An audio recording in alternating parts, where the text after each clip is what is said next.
Hello everyone.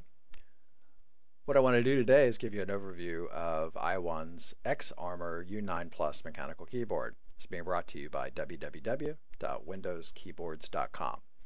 Now, this is a mechanical keyboard with Cherry MX Blue switches. It has USB connectivity on the keyboard itself, and it has multimedia functions where you can change the volume up and down, advanced tracks, and so forth, which is nice because most mechanical keyboards don't necessarily offer that functionality.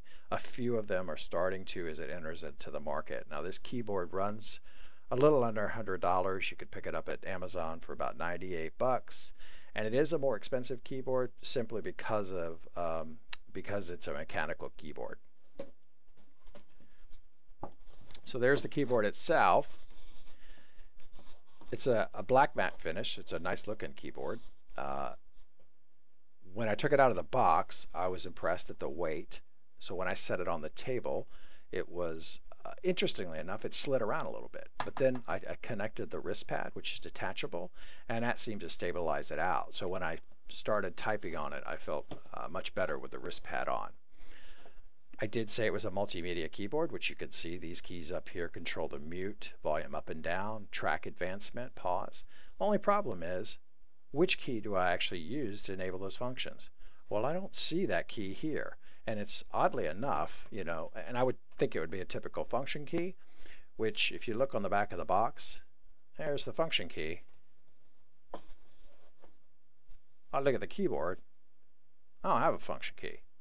So I had to do a little internet surfing, and I found out if you use the shift key and you hit the key, that basically is your function key. So what the heck they did there, I'm not sure. It sounds like a manufacturing mistake. So this is still a properly functioning properties key and two Windows keys on either side. That's strange. Anyway, this is not a backlit model, although it says that. It is backlit on the scroll lock and num lock, but the keys themselves aren't backlit. There is another model that's called the BL U9Plus, I think, that is the backlit model. People have said that if you pop these keys off, underneath them they actually have the LED switch, so you might be able to do some kind of hack to actually enable them.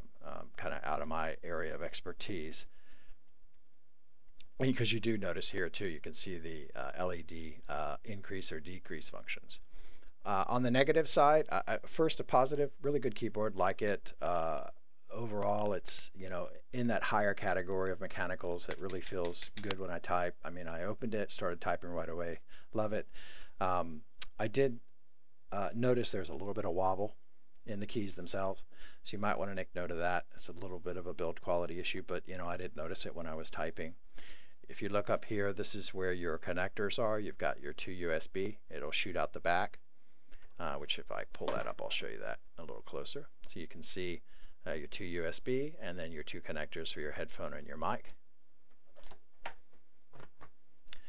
And there's one cable that leaves the keyboard itself, and that goes into the back of the computer and then splits essentially into these connectors. So you've got a USB connector, your two headphone and mic jacks, and then an old PS2 style keyboard connector. If you don't have that connector, they give you, nice of them to give you a dongle to convert it to USB, and then also they give you key swap out. So you've got a key puller here, and you can replace your WSD keys with these, or I guess really any key you want.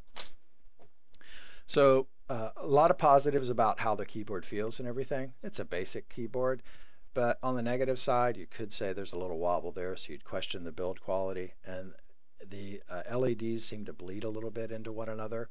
Not a big deal because there's only 3 keys, so that really doesn't bother me too much. Overall, I just got this keyboard the other day, so just starting to use it. As I start to use it, if I develop any other dislikes or likes, I'll definitely post them. So far, I'm on the upside recommending this keyboard. So for a little under $100, you can pick it up at Amazon. And I hope you found this information useful. If you'd like to read about this keyboard, be sure to go to www.windowskeyboards.com. Hopefully I didn't throw too many W's in there. And read about this keyboard and other information.